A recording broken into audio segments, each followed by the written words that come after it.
Hello students, आज मैं आप सभी के समक्ष क्लास 8 की यूपी बोर्ड की रेखीय समीकरण की प्रश्नावली सारणी लेकर उपस्थित हुई हूँ, जिसमें ज़्यादातर जो क्वेश्चंस हैं वो पिता और पुत्र की आयु से संबंधित या धारा के प्रवाह से संबंधित या संख्याओं में अनुपात के संबंधित प्रश्न है। तो इसका जो पहला क्वेश्चन है प्रश्नावली का, उसमें बताया गया कि रमेश और रहीम की वर्तमान जो आयु है उसमें 5:7 का अनुपात है।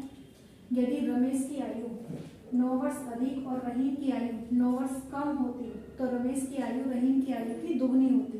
और इस क्वेश्चन में हमसे दोनों की वर्तमान आयु पूछी गई है। तो इस तरह के सवालों को करने के लिए सबसे पहले हमारा काम होता है कि हम इनकी वर्तमान आयु को एक्स वाई में मान लेते हैं। जैसे कि अब इसका हम सॉल्यूशन करते हैं, तो सॉल्यूशन करने के लिए हम सबसे पहले मान लेते हैं कि माना रमेश की वर्तमान आयु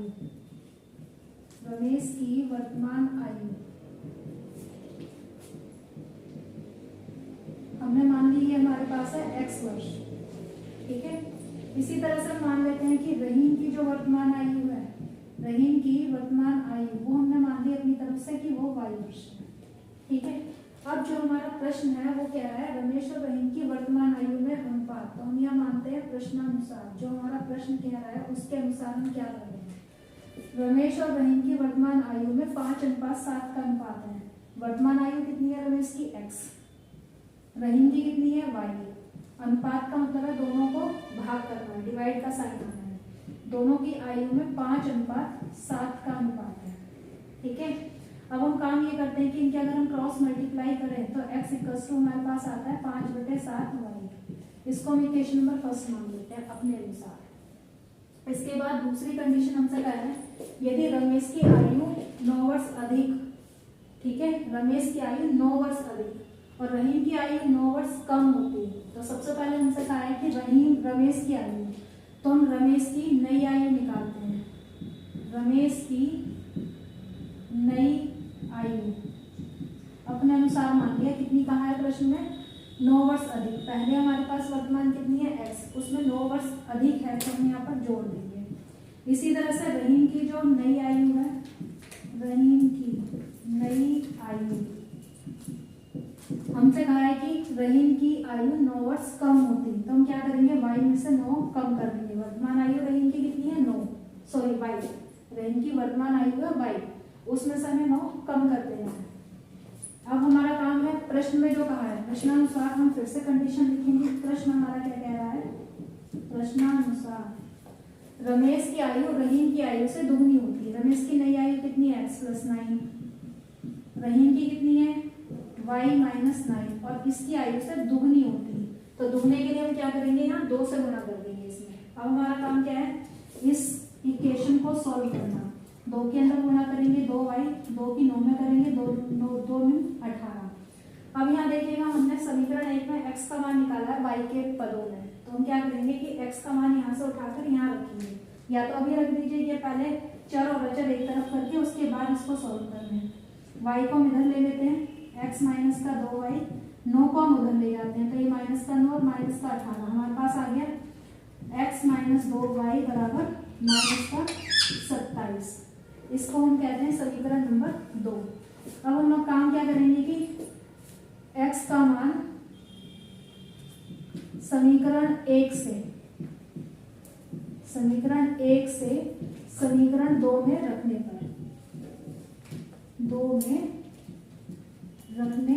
पर अब यहाँ रखते हैं हम x का मान, जो y के पदों में उठाकर यहाँ x के स्थान पर रखते हैं। x के स्थान पर आएगा 5/7y, माइनस में हमारे पास 2y, बराबर में हमारे पास है माइनस का 27। अब हम काम क्या करेंगे, यहाँ नीचे 1 लिखकर इसका लघुत्तम लेंगे, तो लघुत्तम हमारे पास आता है 7। यहाँ आएगा हमारे पास 5y, 7 के ऊपर गुणा करेंगे 7 दूनी 14y, बराबर में हमारे पास है माइनस का 27।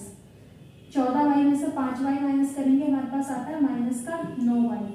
साइन हमारे पास माइनस का, संख्या हमारी 14 बड़ी थी तो 14y में से 5y घटा दिए तो हमारे पास 9, लेकिन संख्या माइनस की बड़ी है इसलिए हमने यहाँ पर माइनस लगाया।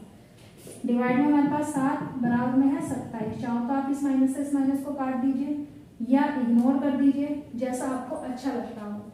तो हम क्या करते हैं कि इस माइनस से इस माइनस को काट दिया, हमारे पास बचा 9y/7 बराबर 27। इसकी तिरछी गुणा करेंगे एक नीचे लिखकर, तो हमारे पास आता है 9y बराबर 7 गुणा 27, और यहाँ से आप 9 को नीचे ले जाएंगे तो y बराबर आता है हमारे पास 7 गुणा 27/9। 9 तिया 27, 3 बार काट देंगे और 7 की 3 में गुणा करेंगे तो y बराबर आता है 7 तिया 21। y का मान हम समीकरण 1 में रखेंगे तो हमारे पास क्या आएगा, x का मान। यदि आप रखते हैं तो आपको मिलता है x बराबर 5/7 गुणा 21, 7 तिया 21, तो x का मान आ गया 5 तिया 15। यानी कि आप लिख सकते हैं कि रमेश की जो वर्तमान आयु है वो आ चुकी है हमारे पास 15 वर्ष, यानी इसकी मान कितना आ गया 15 वर्ष, और जो y है हमारे पास, y का मान निकल के आ गया हमारे पास 21 वर्ष। तो इस तरह से ये हमारा जो है ये आंसर हो गया कि रमेश की आयु है हमारे पास 15 वर्ष और रहीम की आयु है 21 वर्ष। सवाल नंबर 2 में हमसे कहा गया है कि दो संख्याओं का योगफल 25 तथा उनमें 2:3 का अनुपात है, तो संख्या ज्ञात कीजिए। अब इस सवाल को करने के लिए सबसे पहले हमें दो संख्याओं की बात की है, तो हम एक संख्या x मान लेते हैं, दूसरी संख्या को y मान लेते हैं। तो लिख देते हैं, मानो पहली संख्या, हमने पहली संख्या को x माना तथा दूसरी जो संख्या है हमारे पास, तथा दूसरी संख्या वो हमने अपनी तरफ से y मान ली। ठीक है, अब हमसे कहा है जो हमारी प्रश्न है, प्रश्न के अनुसार हम लिखेंगे प्रश्नानुसार दो संख्याओं का योगफल, यानी x में अगर हम y को जोड़ते हैं तो हमारे पास आता है 25, ये हमारी पहली कंडीशन है। और उनमें अनुपात, अनुपात का मतलब है, फिर से हम लिखेंगे प्रश्नानुसार, अनुपात का मतलब है कि अगर हम पहली संख्या में दूसरी संख्या से भाग दें तो अनुपात निकल के आता है हमारे पास 2:3, यानी 2/3 का। अगर हम इनके आपस में क्रॉस मल्टीप्लाई करते हैं, बजगुणन करते हैं, तो हम लिख भी सकते हैं कि x का मान y की टर्म्स में निकालें 2/3y, यानी केवल हम y को ऊपर लेकर गए हैं, हमने 3 के साथ कुछ नहीं किया, क्योंकि हमें यहाँ पर x और y को हल करना है। तो ये यहाँ पर हम जो कर रहे हैं वो प्रतिस्थापन विधि का इस्तेमाल करेंगे। इस विधि को कहा जाता है प्रतिस्थापन विधि। तो हम x का मान समीकरण 2 से उठाकर समीकरण 1 में रखेंगे। x का मान समीकरण 2 से समीकरण 1 में रखने पर यदि हम रखते हैं तो हमारे पास x के स्थान पर हम रखेंगे 2/3y प्लस y बराबर में है हमारे पास 25। अब हम काम क्या करेंगे, यहाँ नीचे 1 लिखेंगे, 3 और 1 का लघुत्तम लेते हैं, हमारे पास आता है 3, ऊपर से है 2y और यहाँ पर 3 की y में गुणा हो गई 3y बराबर में हमारे पास है 25। 3y और 2y को दोनों को अगर हम जोड़ते हैं हमारे पास आता है 5y/3 बराबर में है 25। नीचे 1 लगाएंगे और इनकी क्रॉस मल्टीप्लाई करेंगे तो हमारे पास आता है 5y बराबर 25 गुणा 3, और यहाँ से हम अगर 5 को नीचे ले जाते हैं, गुणांक है ये y का, बराबर के उधर जाने पर भाग में जाएगा और 5 का भाग 25 में देंगे तो 5 पंजे 25, हमारे पास आता है निकल के y बराबर 5 गुणा 3, यानी y बराबर आ गया 5 तिया 15। अब इस y के मान को उठा के समीकरण 2 में रखते हैं।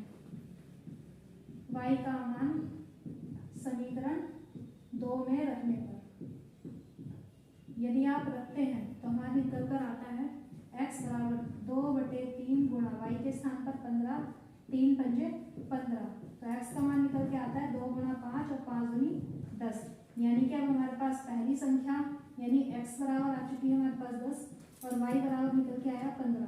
तो ये भी दोनों हमारा आंसर है। अब इस आंसर का अगर आप चेक करना चाहते हैं, क्रॉस चेक भी करना चाहते हैं, तो आप इन x और y के मान को इन किसी भी समीकरण में रखिएगा तो आपको left side right hand side के बराबर मिलेगी। जैसे x में y को जोड़े 10 और 15 25, पहली समीकरण हमारी पूरी तरह से संतुष्ट होती है। दूसरी में है कि अगर x/y करें यानी 10 में 15 से भाग करें तो 5 दूनी 10 कटेगा, 5 या 15, तो हमें 2:3 ही मिलेगा। इस प्रकार से हमारा सवाल नंबर 2 कंप्लीट होता है। 3 है, इस सवाल में हमसे कहा है कि 2 अंकीय संख्या के अंकों का योगफल 12 है।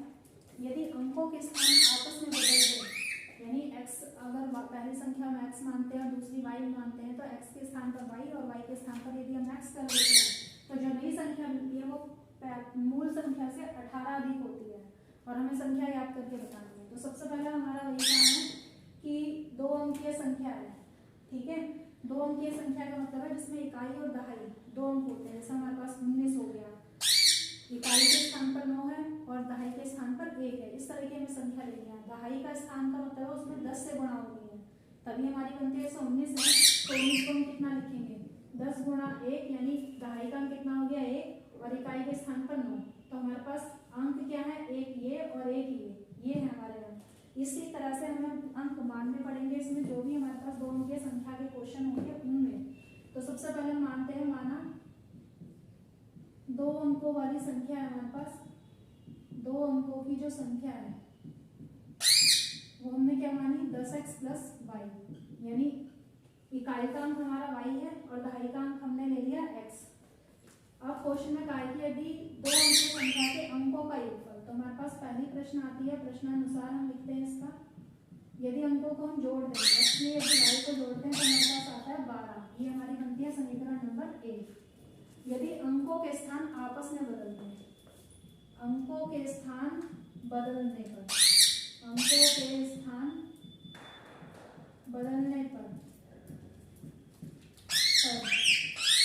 प्राप्त नई संख्या, हमें क्या संख्या प्राप्त होती है, पहले हमारे पास है 10x प्लस वाई। अब x हमें y के स्थान पर रखना और y के और x के स्थान पर y को, तो हमारे पास संख्या बनकर आती है x प्लस 10y। ठीक है, यदि अंकों के स्थान आपस में बदलने से प्राप्त नवीन संख्या मूल संख्या से 18 अधिक होती है। फिर से हम लिखेंगे प्रश्नानुसार, हम यहाँ पर फिर से हमारी जो शर्त है उसका प्रयोग करेंगे। जो नवीन संख्या प्राप्त हो रही है x प्लस 10y, मूल जो संख्या हमारी 10x प्लस वाई इससे 18 अधिक हो जाती है। और इसके लिए हमने फिर से जोड़ दिया इसमें 18। अब हम काम क्या करेंगे, x को x के पास ले लेते हैं, माइनस में आ जाएगा, और y 10y है, इस y को भी इधर ले लेते हैं तो हमारे पास माइनस में आएगा, बराबर में 18। x में से 10x माइनस करेंगे 9x माइनस में, और यहाँ 10y में से एक y माइनस करेंगे 9y प्लस का बचेगा, बराबर में 18। और करना चाहें आप इस पूरे समीकरण में 9 से यदि हम भाग कर दें तो हमारे पास यहाँ y आएगा और यहाँ 9 दूनी 18। ये हमारी समीकरण 2 बनती है। अब हम समीकरण 1 और 2 को जोड़ दें, और ये हमारी कहलाती है जो विलोपन विधि कहा जाता है। इस विधि को हम समीकरण 1 और समीकरण 2 को जोड़ देंगे। समीकरण नंबर 2 को जोड़ने पर समीकरण 1 और समीकरण 2 हमारी बन चुकी है। और हम समीकरण नंबर 1 और 2 को दोनों को जोड़ते हैं। समीकरण 1 है हमारे पास x प्लस वाई बराबर 12, दूसरी है हमारे पास माइनस एक्स प्लस वाई बराबर 2। दोनों को जोड़ेंगे, हमारा ये x कैंसिल हो जाएगा, एक प्लस का दूसरा माइनस का है। y में y को जोड़ेंगे 2y और 12 में 2 को जोड़ेंगे 14, तो y का मान निकल के आता है 14/2 और 2 सत्ते 14। यहाँ y का मान निकल के आएगा 7। इस y के मान को समीकरण नंबर 1 में या 2 में किसी में भी आप रख सकते हैं। तो हम यहाँ रखते हैं समीकरण नंबर 1 में, y का मान समीकरण 1 में रखने पर यदि आप रखते हैं तो यहाँ आता है x प्लस वाई के स्थान पर 7 बराबर में है 12। तो x बराबर 12 माइनस 7, 12 में से 7 घटाएंगे हमारे पास बचता है 5। इसलिए अब हमसे सवाल में पूछा है कि दो अंक की संख्या बताइए, तो दो अंक की संख्या हमने क्या मानी है 10x प्लस वाई। अब हमारा काम है x और y दोनों के मान को उठा के यहाँ रख देना। इसलिए दो अंकों की संख्या, दो अंकों की संख्या बराबर हमारे पास है 10x, x के स्थान पर x का मान 5 और y के स्थान पर y का मान 7। 10 पंजे 50 प्लस 7, 50 में 7 को जोड़ेंगे हमारे पास आता है 57। तो इस तरह से ये क्वेश्चन भी हमारा यहाँ कर। इसके बाद क्वेश्चन नंबर 4, इस क्वेश्चन नंबर 4 में हमसे कार के बारे में बात की गई है। दो कारें दिल्ली से एक साथ विपरीत दिशाओं में, यानी जब कारें हमारी विपरीत दिशाओं में चल रही हैं, विपरीत दिशाओं में चलती हैं, यदि पहली कार की औसत चाल दूसरी कार से 5 किलोमीटर प्रति घंटा अधिक हो तथा वे चलने के 5 घंटे बाद एक दूसरे से 425 किलोमीटर दूर हो, तो हमें प्रत्येक कार की औसत चाल ज्ञात करके बताएंगे। तो आप इस क्वेश्चन में देखिएगा, जब कारें हमारी विपरीत दिशाओं में चलती हैं तो हमारे पास जो कार की स्पीड होती है वो ऐड होती है।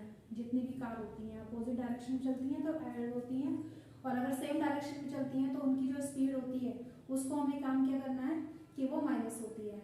अब आप यहाँ देखिएगा, हमारे पास एक फॉर्मूला होता है। सबसे पहले हम यहाँ पे चलिए बाद में काम करते हैं वो। यहाँ पे हमसे कहा है कि दो कारें दिल्ली से एक साथ विपरीत दिशाओं में चलती हैं, पहली कार की औसत चाल दूसरी कार से 5 किलोमीटर प्रति घंटा अधिक हो। तो सबसे पहले हमें काम क्या करना है कि मान लेते हैं, माना दूसरी कार की औसत जो चाल है, दूसरी कार की औसत चाल हमने मान ली x किलोमीटर प्रति घंटा है, ये हमारे पास x किलोमीटर प्रति घंटा। तो क्वेश्चन में हमसे कहा है कि पहली कार की जो चाल होगी, पहली कार की औसत चाल,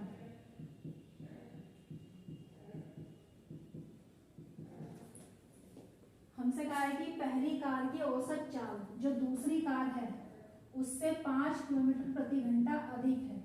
यानी हमारे पास दूसरी कार की x थी, तो इसमें हमने 5 किलोमीटर ऐड कर दिया, यानी 5 इसमें जुड़ जाएगा। और आपका मात्रक वही रहा, चाल का मात्रक किलोमीटर प्रति घंटा। हमारे पास एक फॉर्मूला होता है, चाल बराबर दूरी बटे समय, यानी चाल बराबर दूरी बटे समय। और यहाँ पे अगर हम दूरी का फॉर्मूला निकालते हैं तो हमारे पास फॉर्मूला आता है दूरी बराबर चाल गुणा समय, यानी इसके नीचे एक लगा के इसकी क्रॉस मल्टीप्लाई करें तो एक फॉर्मूले से हम 3 फॉर्मूले बना सकते हैं। अगर हमें चाल निकालनी है तो चाल के लिए दूरी में समय से भाग करना पड़ेगा, दूरी निकालनी है तो चाल के समय में गुणा करना है, और समय निकालना है तो दूरी में चाल का चाल से भाग कर देंगे। तो हम इस फॉर्मूले का इस्तेमाल करेंगे, क्योंकि यहाँ हमें क्वेश्चन में 425 किलोमीटर दिया है कि इतनी दूरी पर वो दोनों कार जाके आपस में मिल जाती है। तो हम क्वेश्चन के अनुसार करते हैं कि 5 किलोमीटर प्रति घंटा अधिक और वे चलने के 5 घंटे बाद, यानी पहली कार अगर चलती है हमारे पास वो कितनी है, x प्लस 5 किलोमीटर प्रति घंटा है। इसके लिए अगर हम दूरी बनाते हैं, दूरी बराबर चाल गुना समय, पहली कार की चाल कितनी है x प्लस 5, ठीक है, और समय कितना है यहाँ पर, चाल की समय में गुणा 5 घंटे बाद, तो ये पहली कार के लिए आ गया। दूसरी कार की चाल हमारी कितनी है x, इसमें समय कितना है 5 घंटे, दोनों की गुणा करते हैं तो कितने समय बाद मिल रही है, 425 किलोमीटर की दूरी पर। ये भी दूरी में आ गया, ये भी दूरी में आ गया, और ये हमारे पास है ही दूरी में। 5 के अंदर गुणा करेंगे आपके पास आता है 5x, 5 पंजे 25, यहाँ प्लस में यहाँ पर भी कितना है हमारे पास 5x बराबर में है 425। ये 5x और ये 5x दोनों जोड़ेंगे हमारे पास आता है 10x प्लस का 25 बराबर 425। फिर से आप लिखेंगे ये 25 उधर ले जाएंगे राइट हैंड साइड में, तो हमारे पास आता है 425 माइनस का 25, हमारे पास निकल के आता है 400, यहाँ 10x और x का मान निकालेंगे तो हमारे पास 400 में 10 से भाग करेंगे, 0 से 0 कट जाएगा, आपका आता है निकल के x बराबर 40। ये आ गया हमारे पास x का मान, यानी कि पहली कार की चाल कितनी है हमारी x प्लस 5, यानी हमारे पास दूसरी कार की कितनी आई है 40। इसलिए पहली कार की औसत चाल हम लिखेंगे, पहली कार की औसत चाल बराबर x में 40 को जोड़ दें, यानी कितनी है x का मान है 40, 40 में 5 को जोड़ेंगे आपका आया 45 किलोमीटर प्रति घंटा। ये तो पहली कार की चाल आ गई हमारे पास। और दूसरी कार की जो औसत चाल आई है, दूसरी कार की औसत चाल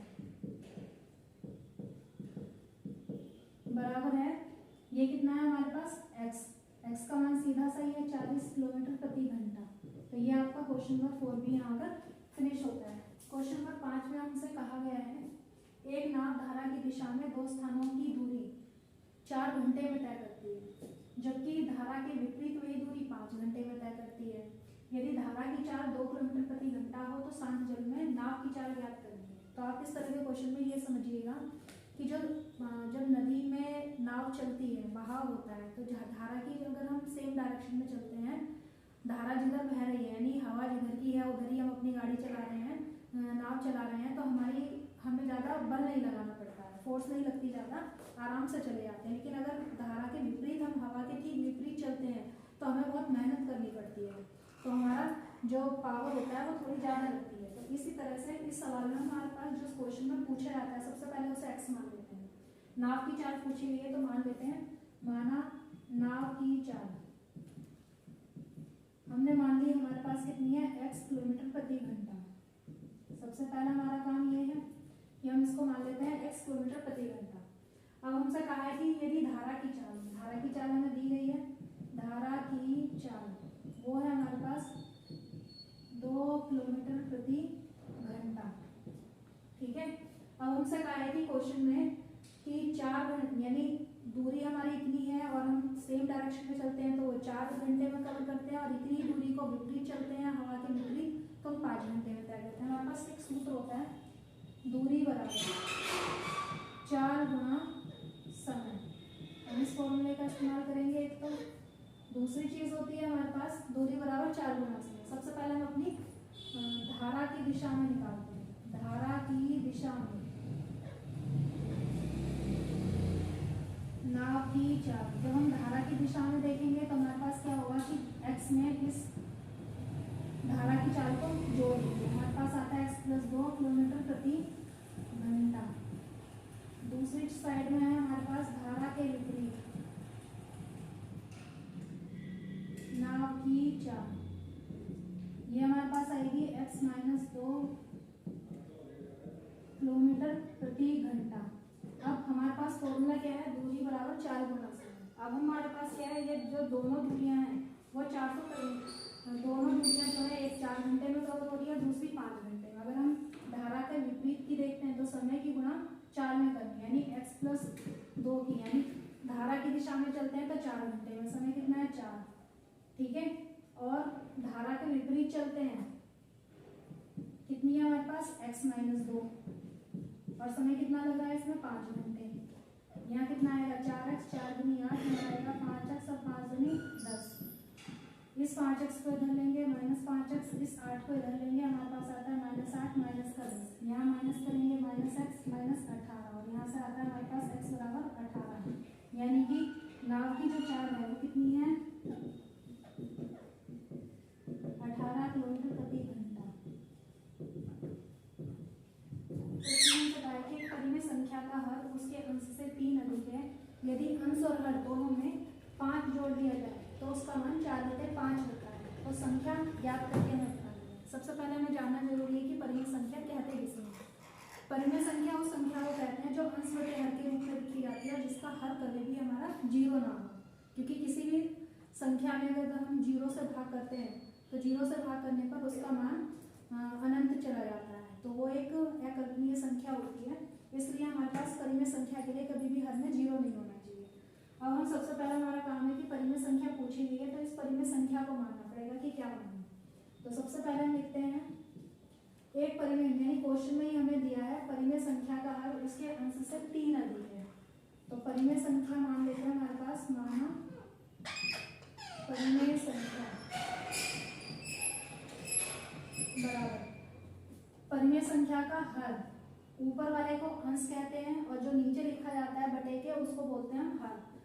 उसके हर अंश से 3 अधिक है। अगर हम अंश x मानते हैं तो उसका हर कितना हो गया x + 3, यानी हमारी परिमेय संख्या है x/x + 3। अब हमसे कहा यदि अंश और हर दोनों में 5 जोड़ दिया जाए, कंडीशन हमें दी है, हम लिखेंगे यहाँ प्रश्नानुसार। यदि अंश और हर दोनों में 5 जोड़ दिया जाए तो उसका मान 4/5, यानी संख्या हमारी क्या है x/x + 3। अंश और हर दोनों में हमें 5 जोड़ना है, यहाँ 5 जोड़ते हैं, नीचे भी हम क्या करेंगे x + 3 पहले से था, इसमें भी 5 जोड़ दें तो हमारा मान निकल के आता है 4/5। ठीक है, अब आप इसको लिख सकते हैं x + 5/5 को 3 में जोड़ेंगे x + 8 बराबर में है 4/5। यहाँ इनकी हम तिरछी गुणा करें, जिसे हम कहते हैं वजू गुणन। 5 की ऊपर गुणा हो जाएगी ब्रैकेट में x + 5 में 5 से, और बराबर में 4 की गुणा हो जाएगी x + 8 में। 5 की गुणा करें 5x, 5 × 5 = 25 बराबर में 4x और 8 × 32। x को इस साइड लेंगे, हमारे पास आता है 5x - का 4x, इस 25 को उधर लेंगे, हमारे पास आता है 32 - का 25। 5x में से 4x माइनस करेंगे, हमारे पास आता है x, और यहाँ 32 में से 25 को घटा दें, हमारे पास आता है 7, यानी x का मान निकल के आ गया 7। इसमें जो हमारी संख्या बनती है, इसलिए परिमेय संख्या बराबर हमने क्या माना है x/x + 3, x के स्थान पर 7, नीचे ही रखेंगे 7 + 3, तो कितना निकल के आया 7/10। तो क्वेश्चन नंबर 6 हमारा यहाँ पर खत्म होता है। हमसे कहा है कि एक आयत की लंबाई चौड़ाई से 4 सेंटीमीटर अधिक है। यदि लंबाई और चौड़ाई प्रत्येक में 13 सेंटीमीटर की वृद्धि कर दी जाए तो इस प्रकार बने नवीन आयत का क्षेत्रफल दिए गए आयत के क्षेत्रफल से 48 वर्ग सेंटीमीटर अधिक होता है। तो आयत की लंबाई और चौड़ाई ज्ञात करनी है। तो सबसे पहले हम यहाँ मानते हैं, माना आयत की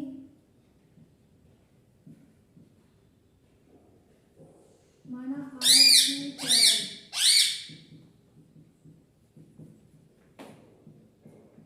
हमने आयत की चौड़ाई x सेंटीमीटर मान ली है। तो हमारे पास आयत की जो लंबाई है, आयत की लंबाई कितनी आ जाती है, चौड़ाई से 4 सेंटीमीटर ज्यादा है। चौड़ाई x है तो उसमें 4 हम जोड़ देंगे, इतना सेंटीमीटर। आयत एक ऐसी आकृति होती है जो लंबाई के समान हो और चौड़ाई के समान हो, ठीक है। इस प्रकार की आकृति को हम आयत कहते हैं। इसकी शेप कुछ इस तरह की होती है। अगर ये लंबाई है हमारी और ये चौड़ाई है, लंबाई के समान हो और चौड़ाई के समान हो, तो ये हमारी एक आयताकार आकृति कहलाती है। हमने इसकी चौड़ाई x मानी है और जो इसकी लंबाई है उसको x+4 कहा है। आयत का जो क्षेत्रफल होता है उसका सूत्र होता है लंबाई गुणा चौड़ाई। आयत के क्षेत्रफल का सूत्र होता है लंबाई गुणा चौड़ाई।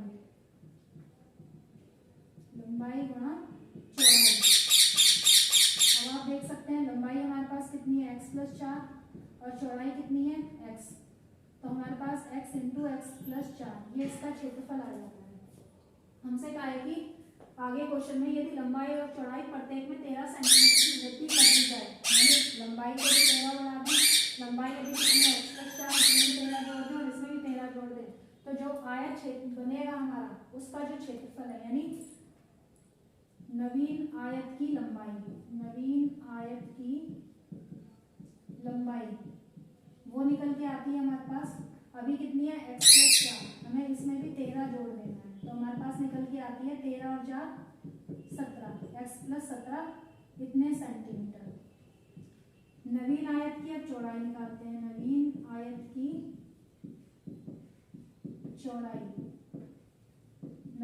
की चौड़ाई हमारे पास अभी कितनी है x, उसमें भी हमें 13 जोड़ देना है, तो x+13 सेंटीमीटर। नवीन आयत का क्षेत्रफल देखें तो हमारे पास आता है नवीन आयत का क्षेत्रफल,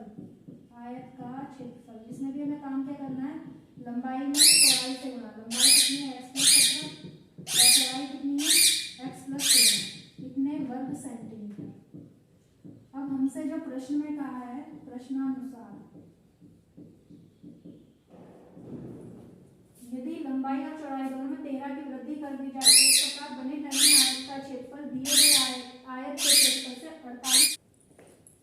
अब देखिए क्वेश्चन हमसे कहा है नवीन आयत का क्षेत्रफल दिए गए आयत के क्षेत्रफल से 481 वर्ग सेंटीमीटर अधिक होता है, ठीक है। अब हमारे पास नवीन आयत का क्षेत्रफल है x+17 गुणा x+13। पुराने आयत का क्षेत्रफल है हमारे पास x × x+4, उससे 481 वर्ग सेंटीमीटर अधिक, तो हमने यहाँ जोड़ दिया।